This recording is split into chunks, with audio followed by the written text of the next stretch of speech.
You are listening to the Wealth Formula Podcast with Buck Joffrey. Get ready to change your life.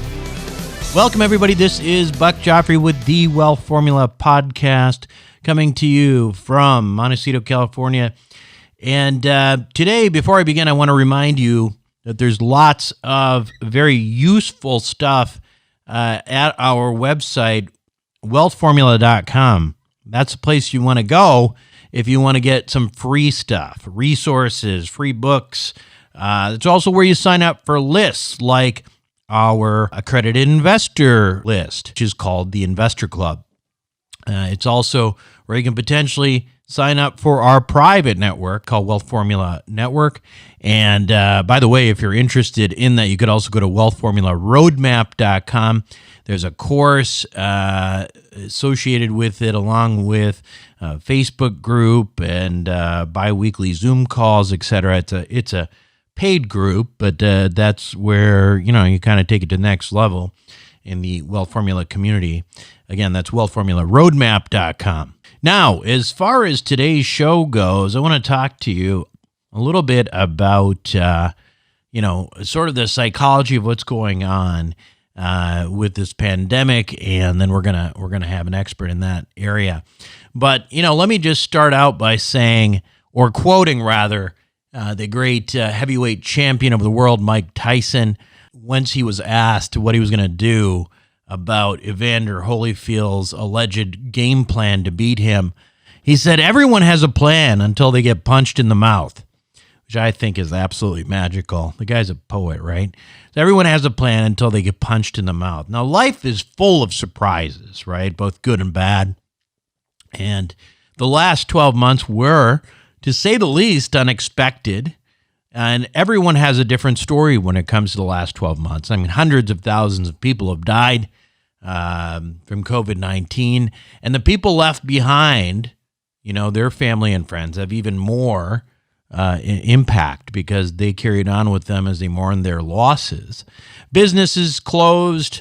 People lost jobs. Some experienced poverty and food shortages for the first time. Knock on wood, it's not people typically who are listening to this show. And marriages came to abrupt ends. I have not talked about this, but this is certainly something that happened to me.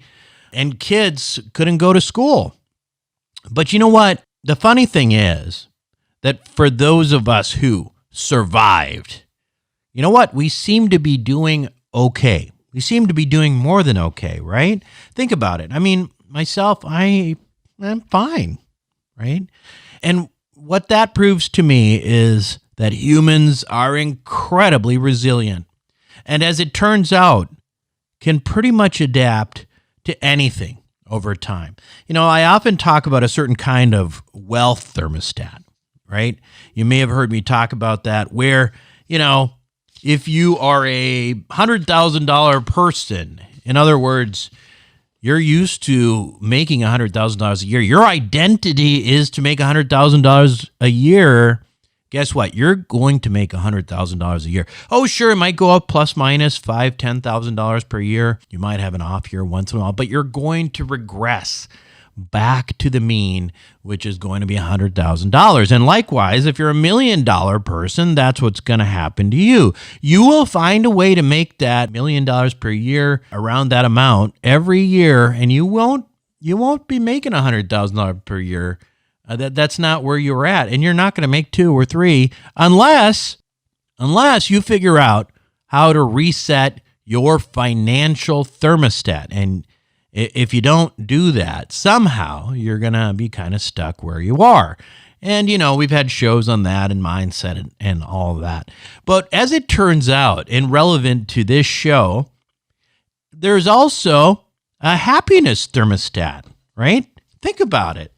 Most people think that more money will make them happier, but there's been some, recent scientific studies, not that recent, but a few years ago, that show that, well, yeah, money does make you happy. It makes you happier and happier until you hit about $75,000 per year, at which point, your basic necessities, food, a roof over your head, generally those things are covered, and you hit your baseline happiness. You're not going to get any happier just for money.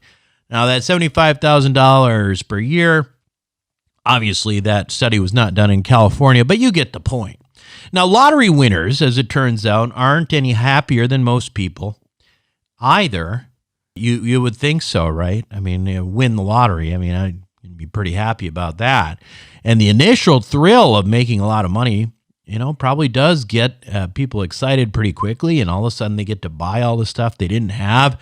They get to do things they couldn't do. But guess what? It wears off pretty quickly. And in fact, studies show that lottery winners tend to rate the pleasure of mundane events in their lives, everyday lives, like going to the grocery store or, doing whatever you do in your normal life. They rate those things as giving them less happiness than control groups.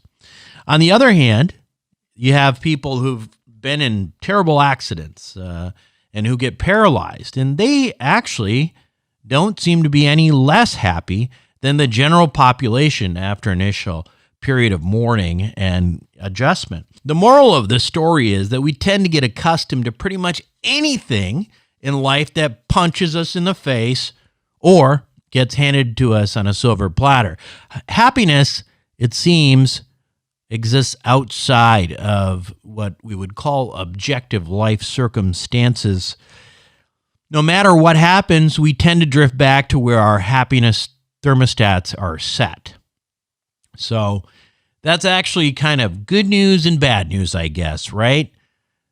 But of course, who doesn't want to be more happy? Who doesn't want to walk around feeling, happier than they are now? I mean, I do. It's not like I'm sad. I'm not sad. I'm not depressed. I'm just where I normally am. And if you could make me 10% happier, I would take it. So how do we turn up that temperature on happiness in our lives? I wish I could answer that, because if I could, I would be doing it myself. In fact, a lot of people are trying to answer that question, though.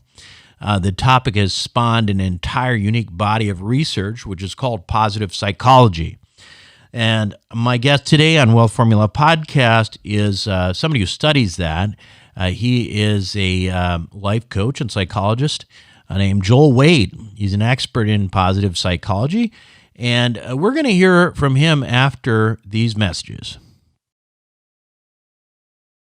Welcome back to the show, everyone. And tonight, my guest on Wealth Formula Podcast, well, he's been on the show before. He is I will call him the official psychologist of the Wealth Formula Podcast. His name is Joel Wade. He's also got a podcast called Mastering Happiness. That's right, Joel, isn't that Mastering Happiness? Uh-huh. Yeah. And, he is...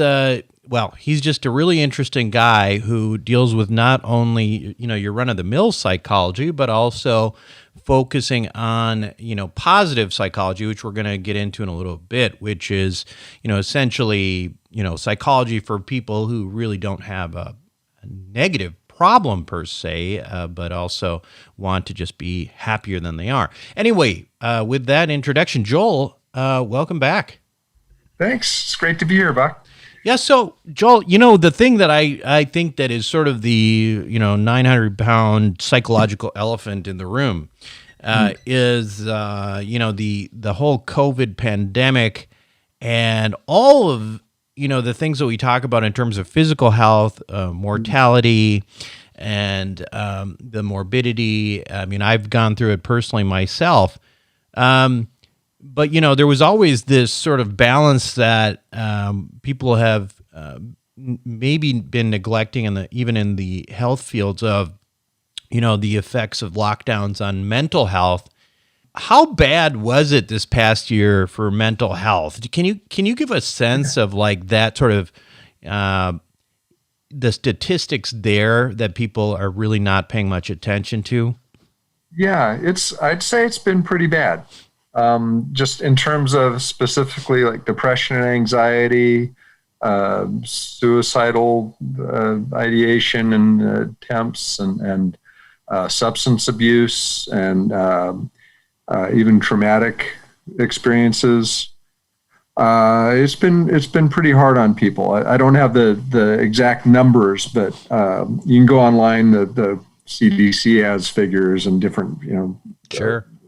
APA has some things, but the general trend is it's hard on us because we're social critters, and we need social connection, and we also need structure, and so those have all been disrupted pretty severely. And there's another element to it where, so depression, our mood system responds to different things. And one of the biggest things that drops our mood, there's a few things. Loss is the biggest one. So if you lose somebody close to you, that's a good percentage of people their mood will drop. They'll be in some kind of a depression from that.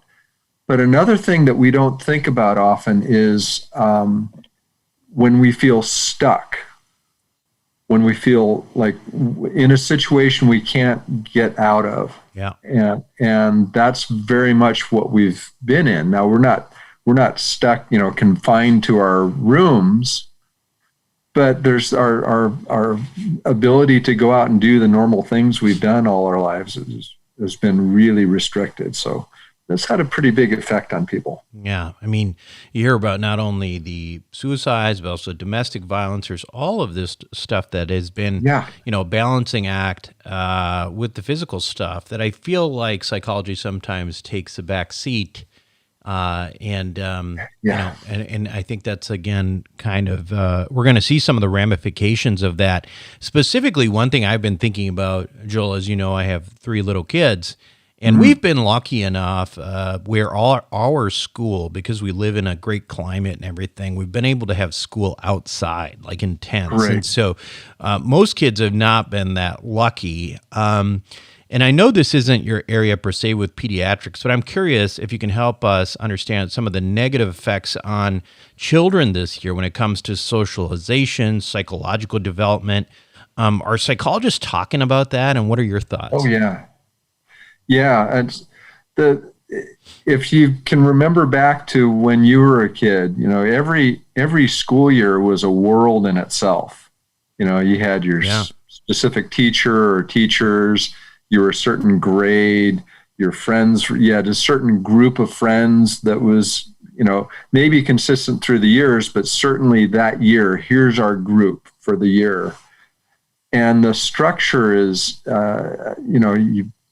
it's built in. There's a very clear structure. You know what to do well or not to do well. You have the support of the teacher. You have support of you get to school and there's a place to go. And all that is so important. And we'll get to, it relates to how it's affected our work too as adults. But for a kid, it's so much bigger because, I remember, I don't know about you, I could tell you the names of every one of my elementary school teachers. Mm-hmm. Yeah, and absolutely. What they were like. Mm-hmm. I knew them. They mattered to me. It's just not going to be the same on a Zoom call with all the structure, all the support is missing, and the interaction, just the regular interaction. I remember, I can tell you interactions that I had when I was growing up. They're just a playground, for better or worse, some that weren't so good. Yeah. But some that were really delightful that stayed with me my whole life. Mm-hmm. None of that's happening. So it's hard on kids. So what do you think the implications of that are? One of the things that I think another negative of this is we've been dealing with, I think as parents, a lot of us deal with this issue of kids being online too much and not experiencing the world, and having kids in a room and they're just basically, instead of playing like we used to, I have to actively encourage them not to stare down at devices even when they have friends over, right? Yeah. But now I feel like that is even magnified even more because the way they don't see each other very much. Mm-hmm. And so even when they are in person, they don't know exactly how to interact because they're not used to it. Yeah. In fact, it's It's what they're supposed to be doing, is looking at their screens. That's Right. That's how they connect with their friends, and so it's sort of turned it upside down in a way. And I think so. It's interesting. A lot of the exploration of what's happening, the research that I've looked at, was like last summer. So I think there's stages to this. So the first few weeks, it's kind of, okay, it's a crisis. We're locking down for 15 days to slow the thing. And then that expands. So we can all rally for a couple of weeks or for a couple of months or something in a crisis. We can do that. But then at some point we settle into, okay, this is how life is. And that's when our mood system drops a bit and we kind of we have to orient and to the new situation and kind of figure out, okay, how do we make this a lifestyle now? How do we make the best out of this world that we're in now? And so we've kind of settled into that place, and we're resilient. We're made, as a species, we've been through everything. So we can adapt to that. But it takes a toll. The mood dropping and the increase in anxiety, the missing of friends, it takes a toll. The thing, though, to keep in mind is how very resilient we are and how resilient kids are.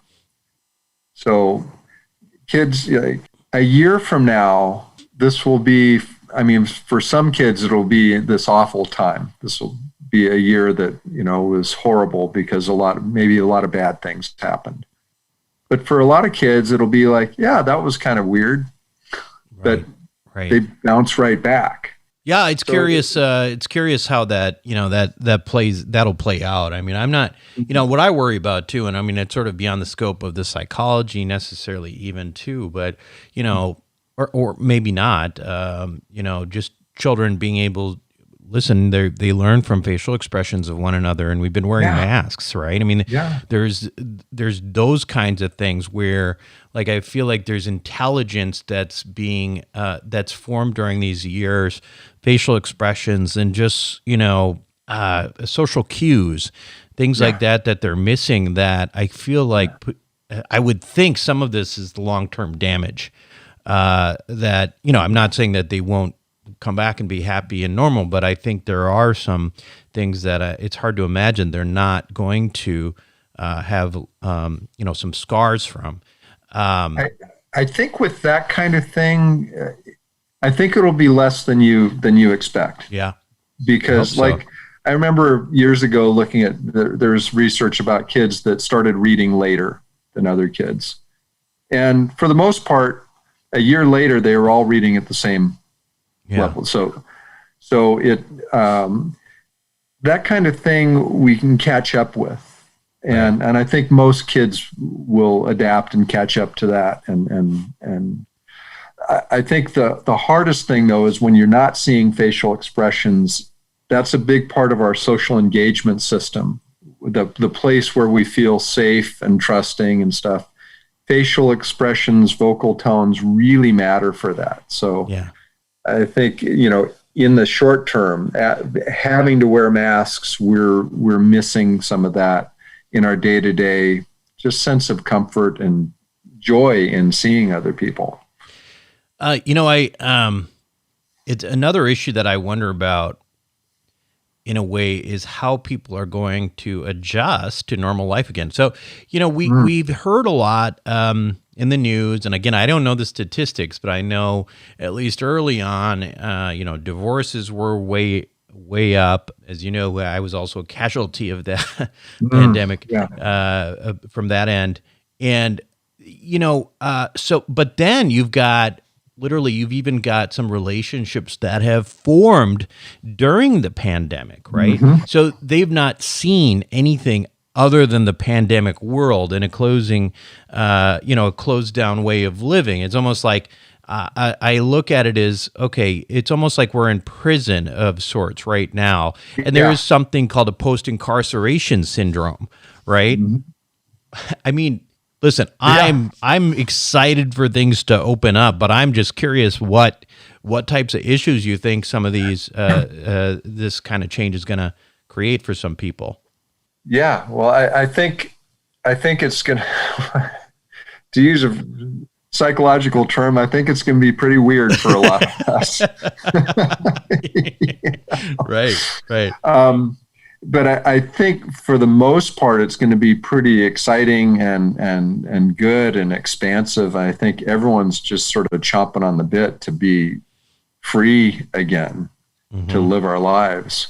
And I think there are a lot of, from what I saw, actually the divorce rate in general hasn't grown much. In fact, statistically, it's been going down for quite a while. Also, the marriage rate has been going down. Right. So they've kind of been following each other. So fewer people are getting married, and fewer of them are getting divorced. So it's hard to separate out, that trend from specifically what's happening over the last year. I think it's very individual. I think some couples will are really happy to just hang out together a lot more. And some couples, there's a lot of stress that goes with that for their circumstances, whatever it is. So I think there's a real mixed bag with how it's affecting relationships. And I think when you're talking about people getting together during the pandemic, I think about people getting together like musicians on tour or something, or actors on working on a movie that get together there, and then they're not in the movie anymore, and then what the context changes. Do they change with the context? Right. Do they change and grow? Right. So, and I think the biggest element, frankly, is staying curious about each other, interested in each other, playful with each other, kind to each other. Those three elements, curiosity really engages our empathy and makes us interested in each other's worlds and helps us be visible to one another. And so the more people can aim themselves there rather than trying to hold on to a certain experience, the better. According to President Biden, everyone should be able to get a vaccine by the end of May in the country, meaning that theoretically by the 4th of July, people could actually, have a relatively normal existence. I mean, I think we'll still be wearing masks for some time. I don't think this is binary by any means. It's not a switch. It's going to be coming off, but things could feel a lot more free by the 4th of July. And for those of us who might be feeling blue, we've got a few months. I know you're really good at this kind of thing. What are some of the sort of concrete things we might do to improve our mood sort of as a short-term measure? Because I think you've talked before, I know, about just some things that can provide sort of temporary boosts in mood. Yeah. Well, I suspect it's actually going to be faster than that because, I don't know, the rates here in my town have plummeted. And I think about 40% of people have already been vaccinated here. So I think I think that herd immunity is going to happen much quicker than people are saying. So I think one thing is to recognize that probably almost everybody's mood has dropped. So a big shift will be our moods will start rising. And moods move slowly. So it'll take a little more time. It won't just all of a sudden be like a switch. We'll start feeling better and better and better as things start opening up. I think that's kind of built into our systems. So I would start by by knowing that if you're not just all of a sudden perky, that there's not something broken about you. It takes a little time to really kind of expand out into your life again. I think taking stock of the things you can be grateful for, like if any relationships that you have that you value, that you treasure, that you've stayed connected with people through this time, the more you can feel the gratitude for that. Gratitude is like an antidote for so many things. It's like a wonder drug psychologically. There's no downside to it. So if you can feel grateful that I think of all the businesses that have adapted. A lot of them have failed, have not made it through here. We have a lot of businesses that have closed, but a lot of them have adapted miraculously. And just kind of focusing on the amazing job that people have done, managing this, dealing with this. This is pretty phenomenal. Yeah. So starting there, and then starting to think, okay, the best thing you can do for a boost of joy, of happiness, is to be kind to another person. That's the number one. If you want to feel an immediate boost to your happiness, be kind. Do something kind for somebody. Be kind to them. Your specialty, Joel, is actually what we call positive psychology. And so it's not just about dealing with psychiatric illness, but what you're talking about is the way that you enhance mood and life perspective. Talk a little bit about how that discipline evolved and how it works exactly.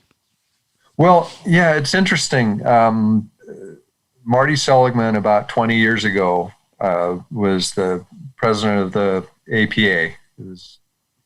He got a chance to define a theme, and he wanted to have us focus on what makes a good life, not just what gets rid of symptoms, but how can we flourish in life. And one of the surprising things, they started finding interventions that would help people increase their happiness, their well-being. One of them was a very simple thing where you think of 3 good things at the end of the day, and what you did to bring them about. The role you had to play in them, and also maybe if somebody brought you something that you could feel grateful for. And they had it connected. This is online, so there's like hundreds of thousands of people, and they also had them take a depression inventory as part of the study they were doing. When people did that simple intervention, after 2 weeks, a good percentage of people went from, pretty depressed to not depressed. This is an exercise to help you flourish. It's not designed to treat a symptom. And yet, by focusing on a flourishing, expansive life, in doing that, the symptoms of depression lifted. That was a pretty big deal. That was almost 20 years ago that happened. And that gives a different context entirely for something like positive psychology, where you're looking for what makes a good life, as opposed to treating symptoms. It turns out if we focus on what makes a good life, it goes a long way to helping symptoms. And part of what it does is it makes a bigger context. So my problems may be the same size, but I have a bigger context. So the problem is smaller in relation to my whole life. Does that make sense? Yeah, absolutely. Yeah. It's interesting you just say that's an easy one for everyone to try too, especially if you've got kids and you want to stimulate some conversation around a dinner table. Yeah. What is 3 good things that happened today? That I've actually tried that. It's funny what'll come out of the mouth of a 5-year-old in that context, but but it's funny. So my audience. Very high functioning, highly, successful professionals. Can you give, and these are, a lot of the people that you work with on a coaching, because it's really sort of a coaching, right? It's not, Yeah. Give us some examples. I mean, obviously, we're not going to talk about anything that gives anybody's identity away, but give us an example of someone who has, used some of these techniques and what kind of differences is made in his life or his or her life. Maybe some examples. Oh, well, I think first of all, there's, I think it's important for people to know that we all have something that we wrestle with. We're not, none of us came into the world perfectly, functional on every level with the clear owner's manual. So much of our job on earth is to get to know ourselves and get to master our own strengths and weaknesses, our gifts, and our, we're just so complicated that even if somebody has the best of circumstances, all the love and nurturing and opportunities, and they have self-awareness and conscientiousness to help them focus, there's still a lot of work to making a good life, to really making ourselves, successful and functioning in a really, in a real successful way. So there's, I've worked with a lot of very successful people, and everybody has stuff, and that's not a criticism. That's just a statement of what it means to be human. We're not there. Nobody's perfect, but perfect isn't the standard. So part of the issue when we're tremendously successful in one area is that sometimes we're successful because we put all our focus on that one area, and some other areas of life can suffer for it. We might be very successful financially, but we haven't taken care of our health. Or we're successful, we have a great marriage, but we haven't really found work that we enjoy. So nobody has a perfect balance with all these things.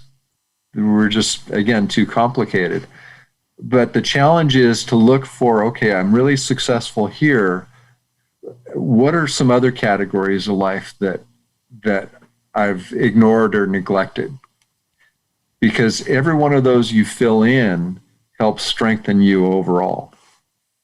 So if you focused on your business success and your health isn't so good, okay, well, maybe it's time to put some effort into that. If you haven't been paying much attention to your wife or your kids, maybe it's time to open some more space for that.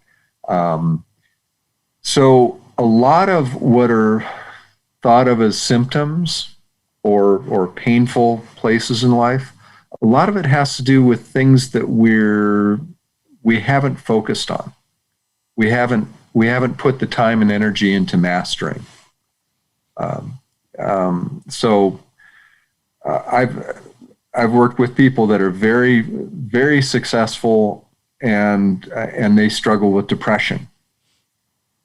But they struggle with it and they get to know it and they know what not to do. Like I have a tendency toward depression myself. So I know that I need to exercise.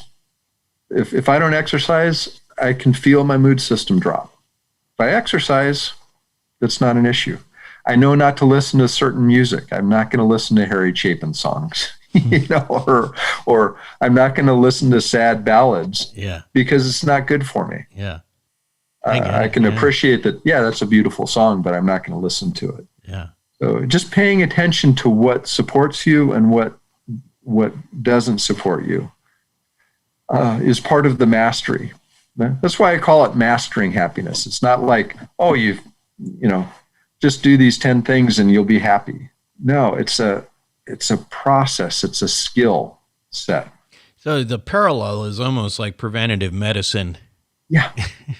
Right? Exactly. Instead of just dealing with pathology, we're saying how do we stay healthy, and work on becoming optimally healthy in that regard. Yeah. Good stuff, Joel. Again, the podcast itself is called Mastering Happiness. And you have coaching services as well. Is there a website? Where can we get in touch with you if it makes sense? Yeah, my website is drjoelwade.com, drjoelwade.com. And all my information's on there. I have my books, Mastering Happiness, The Virtue of Happiness, and I have a new course that will be out in about 3 or 4 weeks on mastering emotions, moods, and reactions. So talking about some of the things we've talked about here today, in terms of how do you deal with a low mood, or and what are emotions? Because they're complicated. They're not as simple as we thought. So if this is a good time for anybody who's looking for that metamorphosis to come out on the other side of the pandemic. Yeah. And Joel, thank you very much again for being on Wealth Formula Podcast, and we'll love to have you back. And hopefully, when we have you back, it'll be a new world. It'll be the post-pandemic world, and it'll be parting like it's I guess 2019. Yeah, like the old days. Right. Great. Well, thank you, Buck. It's a pleasure being here as always. You bet. A lot of fun. We'll be right back.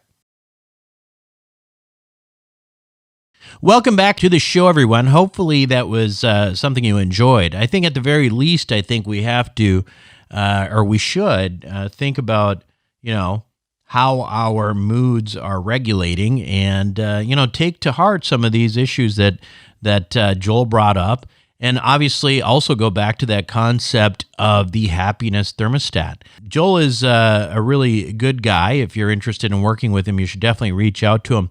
But there's also a bunch of books written and stuff. If you just start Googling positive psychology, you can learn all about this stuff. And it's probably worth your time. I mean, after all, what is this all about, right? And it's just financial wealth is only one part of what we're trying to do here and accomplish in this world. And its ultimate goal is to make us happy. So if we can get to happiness without, with less money, that's not a bad thing either. Anyway, that's it for me this week on Wealth Formula Podcast. This is Buck Joffrey signing off. Thank you for listening to the Wealth Formula Podcast. Visit us on the web at wealthformula.com. The information contained in this podcast are opinions, not fact. As always, consult your own financial team before making any investment. See you next time.